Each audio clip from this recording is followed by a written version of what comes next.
Before we get started, don't forget to subscribe and like. The story opens with Choi, a man who was once a legendary killer, the kind of hitman whose very path meant destruction for anyone who dared cross it. But now, Choi wants to repent, a sincere repentance. He wants to live quietly, humbly, away from the shadows of crime. Yet the road of sin doesn't let go easily, and the gang he once belonged to refuses to release him. Their boss, Kook, insists with 100 blades that Choi must remain under their control, or he might as well say his last prayers. We see Choi stepping out of prison, finally a free man after 10 long years. After everything he has done, he feels he hasn't just earned the right to repent, he feels he has earned the right to lock himself. As soon as he leaves, he walks toward the desert, where a luxurious, impossibly elegant car is waiting for him, the kind of car that screams power. On the windshield lies a card bearing one name, Kook, the gang boss Choi once worked for. Kook, the reason Choi ended up in prison in the first place. Choi changes his clothes, gets into the car, and prepares to drive away. At that moment, someone from Kook's men stands at a distance, watching. His only job, confirm that Choi picked up the car. Once he sees it happen, he immediately reports back to Kook. Meanwhile, Choi drives deeper into the desert. We cut to Kook, who sits with his right-hand man, Kang. Kook talks about Choi, stunned that 10 years passed so quickly, and shocked that Choi was even released at all. Kang asks quietly, "What do we do with Choi now?" But Kook shuts him down. "Don't ask too many questions. Just do what you're told." We shift to a small church, where a priest hears the bell ringing. He steps out to see what's happening, and finds a man waiting, saying he wants to discuss a personal problem. The priest brings him inside, and listens as the man confesses something strange, that when he was a child, a group of boys bullied him mercilessly. He would run from them every day, praying they'd burn in hell. Now, the problem he fears is, what if he dies, goes to hell, and finds that same gang waiting for him, as if hell were some sort of theme park he might accidentally visit. The priest gently explains that good deeds don't send a person to hell, and advises him to pray, give charity, and purify his heart. But outside, something horrifying is happening. A girl working with the man inside is assembling a bomb. Yes, a bomb, right in the middle of the church. She finishes her work and tells the man to come out. He stands up, suddenly punches the priest in the face, and walks out calmly. Outside, the girl steps on the detonator without hesitation, blowing up the entire church into a firestorm. Then, she and her partner pose for photos beside the destruction, with chilling comfort and a disturbingly clear conscience. We learn that this duo belongs to a small but deadly gang, their minds sharp and cruel. Their names are Jin and Lee. Back with Choi, he goes to see his wife Kim, who is still unable to forgive him for his past crimes, for the prison time, for the suffering she endured. But he had done everything for her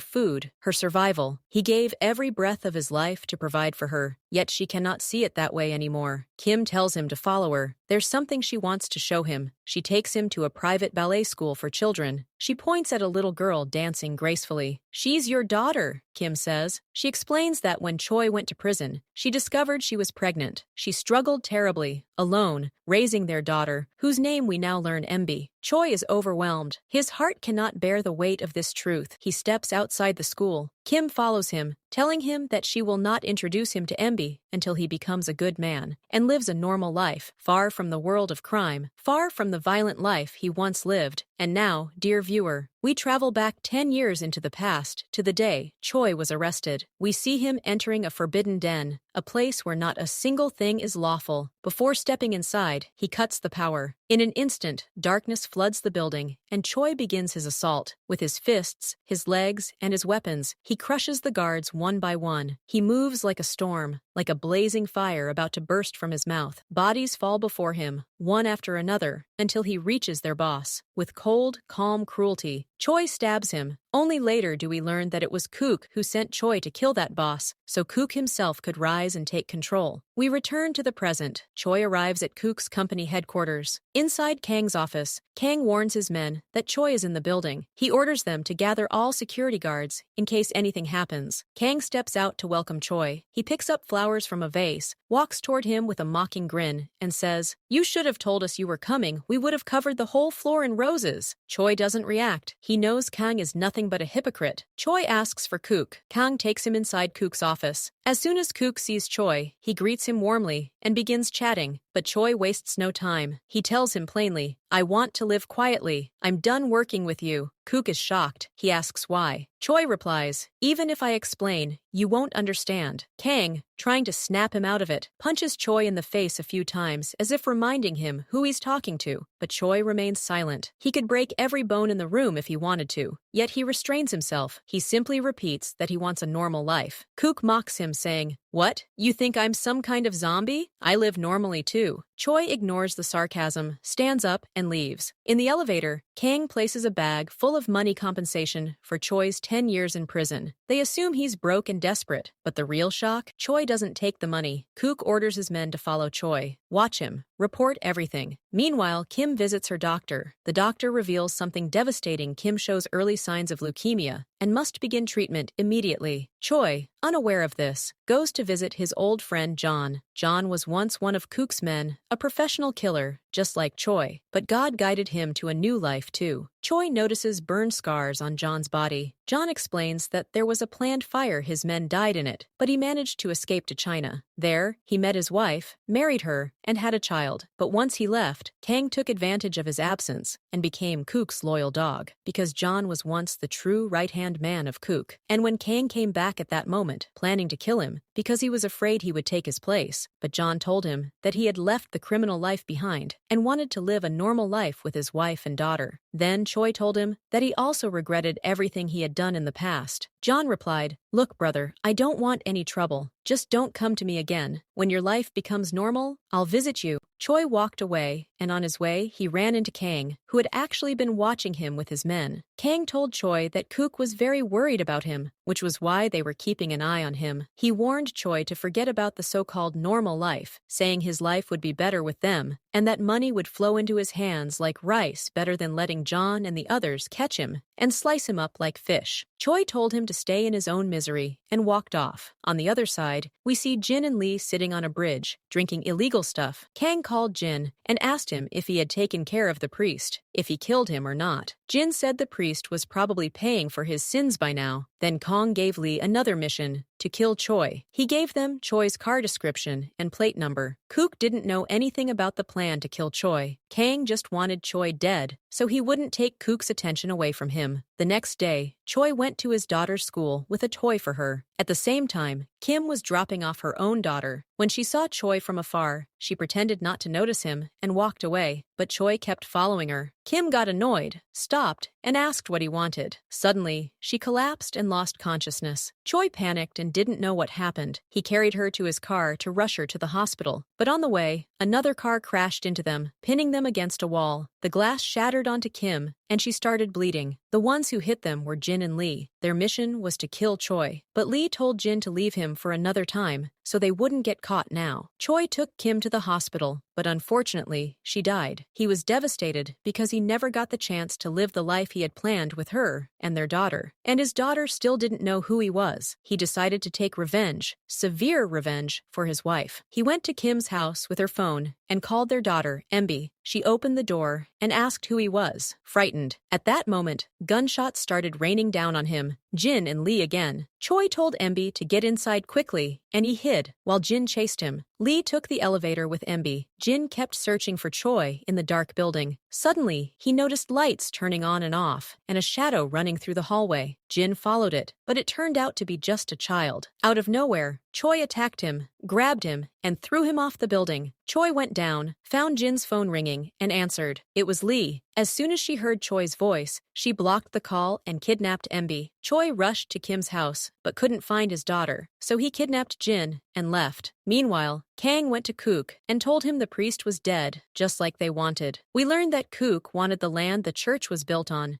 but the priest asked for a huge amount of money, so killing him was cheaper. Kang then showed Kook the setup for their new company. When Kook asked about Choi, Kang claimed he knew nothing. Choi took Jin to a remote area dragged him out of the car, and beat him mercilessly, wiping the floor with him, trying to force him to reveal Emby's location. But Jin's body was numb. He didn't react to pain, and even told Choi he would kill him if he kept hitting him. Choi kept beating him until Jin shouted, "Stop!" Choi told him to call his partner, Lee, but Jin said he couldn't because she blocked him, and that she would call soon anyway. Seconds later, Lee called. She told Choi that if he wanted Emby, he must return Jin. She even joked that Choi should feed Jin because she was hungry. Choi got angry, asking if they thought he was running a charity. Lee hung up. Jin told Choi that if he wanted his daughter back, he had to stop hurting him, and he promised to make Lee return her. Choi lost control and started choking Jin, but Jin reminded him that if he died, Choi would never find his daughter. Kang was waiting for Jin's call to know if Choi was dead, but suddenly, Choi stormed into the company building, using his car. Kang's men attacked the vehicle, but Choi rammed into them over and over until he knocked them down like rats. His car was strong and barely damaged. Choi got out, grabbed Kang, drowned him in a water tank, and beat him while asking where his daughter was. Kang swore he knew nothing, because he truly didn't. Jin signaled to Kang to get his gun. Kang ran inside, grabbed it, and started shooting at Choi. But Choi, being a seasoned gangster, dodged the bullets easily and hid behind the car. Jin begged Choi, saying, "Please, let's just leave. I'm the only one who knows where your daughter is. If I die, you'll never find her." Choi listened, got in the car, and drove away. Kang was furious, burning with jealousy because Choi humiliated him, especially since he knew Kook needed and valued Choi. Jin, laughing hysterically in the car, couldn't believe they survived. His personality was strange, almost insane, laughing even when Choi dragged him through the dirt. Meanwhile, Lee asked Emby if the man with Jin was her father. Emby said she had no father, only her mother, because she never knew him. She wanted to go home because her mom was probably worried, and she knew her mother was sick. Emby never even got the chance to know that her mother had died, so Lee tried to comfort her, gently soothing her before placing her inside a cage. She closed it and told the terrified little girl that tomorrow she would take her back to her mother. Meanwhile, Choi stopped at a gas station and went into the bathroom. He was bleeding from everywhere, wiping the blood from his wounds as best he could. Jin, on the other hand, crawled out of the car and dragged himself into the small market. He told the cashier he needed to use the phone, and in return, would give him a lot of money. Jin called Lee and told her that Choi was extremely strange. Lee reassured him that she would never abandon him no matter what. They agreed on a plan for Choi and on the location where they would meet. A little later, Choi returned and discovered that Jin was no longer in the car. He found him sitting comfortably inside the market, eating like he was on vacation. In that moment, Lee called Choi and told him to keep an eye on Jin, that tomorrow Jin would take him to the meeting place. She hung up right in his face. Jin continued eating like someone who hadn't seen food in years. The next day, Emby managed to open the cage. She quietly crawled out, trying to sneak away, but just as she was about to escape, she found Lee sitting right there eating. Lee calmly placed Emby back into the cage and, in a threatening tone, told her she wouldn't lock it this time. But if Emby tried to escape again, she would never see her mother. Lee cared about nothing except Jin coming back safely. In Kook's company, Kang stood in front of him like a drenched, defeated rat. Kook ordered one of his men to place a heavy statue head in Kang's hands. Kook told him that if he dropped it, he would be killed. This revealed Kook's sheer dominance and cruelty. He valued no one, not even Kang, who practically worshipped him, ready to sacrifice anything just to please him. Kook asked Kang to explain what had happened. Kang lied, claiming that some people attacked the place. Kook ordered one of his men to strike Kang's leg with full force. Kang screamed in pain and was forced to admit that he hired a criminal to kill Choi, and that Choi was the one who caused all the chaos. Kook then asked why he wanted Choi dead. Kang lied again, saying he wanted to end all the problems. Kook's assistant struck him again, harder, and Kang twisted on the ground like a snake from the pain. Finally, Kang admitted the truth. He did it because Choi always made him feel small, insignificant, and he wanted revenge. Kook's assistant kept beating him. Kang suddenly exploded with rage, shouting at Kook that he had done countless things for him, committed crimes, caused disasters, risked his life, and in the end, Kook still blamed him and punished him. Kook pressed a gun to Kang's forehead and told him not to think that holding a gun made him a man. He warned him never to act on his own again. Then, he fired a shot right above Kang's head, a true mafia king, terrifying and absolute. Kang flinched in fear, unable to speak, fully aware of what his fate could be. He decided to obey Kook and fix what he had done. Meanwhile, Choi stayed with Jin, waiting for Lee's call to set the meeting. At the same time, Lee was preparing a farm full of bombs she made herself, clearly planning something deadly for Choi. She was not to be underestimated. At night, Choi and Jin drove toward the meeting place. On the other side, Kang and one of his men were on their way to hunt Choi. The assistant asked Kang if he was still in pain from the beating. Kang said he always felt pain, and that this suffering would continue forever. Kang's character was pitiful, despite being ruthless. A killer humiliated time after time for Kook's sake, even though he secretly hated Kook and would kill him if he ever got the chance. Their car suddenly crashed into a tree. The assistant died instantly. Kang, unfazed, simply slid into the driver's seat and continued as if nothing had happened, back to Choi and Jin, waiting for Lee. Jin tried to make conversation, asking if Choi had a daughter. Choi replied briefly, "Yes." So Jin said, "Let me tell you my story." He repeated the same story he told the priest, that a group of boys used to bully him, and he ruined their lives. But the real truth was far darker. One day, that same group broke into Jin's home and stole everything, so Jin burned the entire house down, imagining them inside, burning alive, because of how much he hated them. But then he remembered his grandmother was still inside. That moment traumatized him. Choi then said, "Let me tell you my story." He explained that Jin killed the one woman Choi loved most in his life, his wife. Choi had wanted to make things right with her, to prove his sincerity, to make up for all the pain she endured. But Jin destroyed everything. Jin realized then that when he rammed the car into them, it was Choi's wife who died. Just then, Lee arrived. Jin leaped off the ground and jumped onto her motorcycle. He threw a bomb at Choi's car. It was a trick. Embi was still in the place Lee had taken her. Choi was unharmed. His car was extremely strong. He chased Lee and Jin, following them into a tunnel. Jin threw several bombs at him, but Choi dodged every one of them. The chase continued until Jin pulled out a submachine gun, firing wildly. Choi braked suddenly, causing the motorcycle to flip and crash, throwing both Lee and Jin to the ground. Back at Embi's location, she escaped the cage again and tried to sneak past the dog, but the dog noticed her and chased her all the way to the door. Just as it was about to attack her, the door swung open. One of Kang and Kook's men appeared, a massive man built like a wall. He grabbed the dog and tossed it aside like it weighed nothing. We leave them there and return to Jin and Lee, lying on the ground, with Choi standing over them. And then he turns to Lee, asking her where Embi is. But she tells him she can't reveal the location because Embi told her he is not her father, that she has no father at all, and that she has no one in this world except her mother. At that moment, Choi loses his temper. Rage flashes across his face as he threatens her, warning that if she doesn't tell him where Embi is, he will kill her right there. That's when Jin steps in, urging her, "Tell him, for your father's sake. This man has lost all sense of reason. He could kill us both right now." Lee is left with no choice. Trembling, she agrees to show Choi the place. After that, Jin takes Choi to the location, and the moment Choi steps out of the car, he freezes in disbelief. His dog is lying there, lifeless. His expression cracks with pain. The grief hits him like a blow, and fear fills his heart as he imagines how Lee will react when she learns what happened to the dog she loved so deeply. Choi and Jin enter the place, only to find Kook's assistant calmly sitting on a chair, waiting for them. Jin approaches him, asking, "Are you working with Kang?" But he doesn't even get to finish the sentence. In a flash, the criminal swings his hand across Jin's face with such force that Jin collapses unconscious. The man then sits down on the chair again, cool and collected, and signals for Choi to step forward. Choi lunges at him, attacking, but the criminal is far stronger, his physical power overwhelming. He counters easily, and when Choi dodges one strike, the man's sheer strength sends Choi crashing to the ground. He pins him down using the chair, wedging it over Choi's body to stop him from moving, then ties his leg with a rope. He drags him harshly across the floor, while Choi fights desperately, trying to break free. But the criminal loops the rope around Choi's neck, tightening it, choking him. At that moment, Jin regains consciousness, his vision blurry, breath shallow. With one last burst of strength, he springs up and drives a metal rod straight into the criminal's neck. The man stumbles back, bleeding out, but before dying, he strikes Jin once more, hard enough to knock him unconscious again. "Did you even wake up long enough for this?" the narrator might say. Choi forces himself to stand. Bruised and breathless, he rushes through the place, searching desperately. And then, he finds her. Embi, Trapped inside the cage, the sight stops him cold, his heart clenches. After all this time, the father in him erupts to the surface. Embi looks at him through the bars, frightened, confused. "Who are you?" she asks. With a voice trembling between pain and love, he tells her the truth, that he is her father, and that from now on, they will live together. And for reasons she herself cannot explain, Embi feels a sudden sense of safety, an instinctive trust. She agrees to go with him. Choi and Embi step outside together, ready to leave, but they freeze. A massive field of bombs, dozens upon dozens, are planted everywhere. In the very instant the bombs begin to detonate, Choi snatches up his daughter, clutching her tightly, and hurls both of them into the swimming pool, submerging completely to shield her from the blast. Meanwhile, Lee and Jin escape using Choi's car. If only they knew what trouble that car would bring them. They stop in the middle of the road, panting, and decide they should flee the country. But before running away, they figure they should call Kang, collect the money he promised them for killing Choi. After all, they are so certain Choi died in the explosion. But suddenly, a speeding car slams into them with full force, sending their bodies flying. Through the thick fog, a figure steps out of the vehicle, carrying a shotgun. It's Kang. And now we learn the truth. Kang placed a tracking device under Choi's car. He had followed it, hoping to finally kill Choi. But when he reaches the wrecked car, he finds Jin and Lee barely clinging to life. Fury explodes inside him. He roars, "Where is Choi?" Even on the brink of death, Jin's greed doesn't die. He weakly gasps, "Where's the money we agreed on?" "What money, you fool?" one might say. "What will you even do with it while dying?" Jin then makes an obscene hand gesture at Kang, one that needs no description. Kang snaps. He raises his weapon, ready to finish both Jin and Lee with a mercy shot. But before he can fire, Lee shoots him with a nail gun. Nails tear through Kang's body. He staggers, bleeding from everywhere. Moments later, we see Choi, returning with his daughter in his arms. He approaches his overturned car, where Jin and Lee lie bleeding. He takes his wife's necklace, left there, holding it with a quiet, aching reverence. Jin, barely conscious, looks up at him in shock and disbelief, but Choi ignores him. He walks away with the dignity of a man who has survived hell without letting it stain his soul. And that, dear listener, is when we truly understand why the film is called The Man of Dignity. As Choi walks away, he spots Kang inside his car, dying slowly. Kang calls out to him, voice trembling, "I know I wronged you. I know I brought you nothing but pain, but for the sake of your children, please, take me with you. If I stay like this, I'll die." But Choi does not respond. He does not look back. He leaves Kang, Jin, and Lee. Sometime later, we see Choi in the park with his daughter Embi. They're smiling, playing, living the peaceful life he always dreamed of, a life he longed for, though missing one piece forever, his beloved wife. And that, dear viewer, is the end of the story.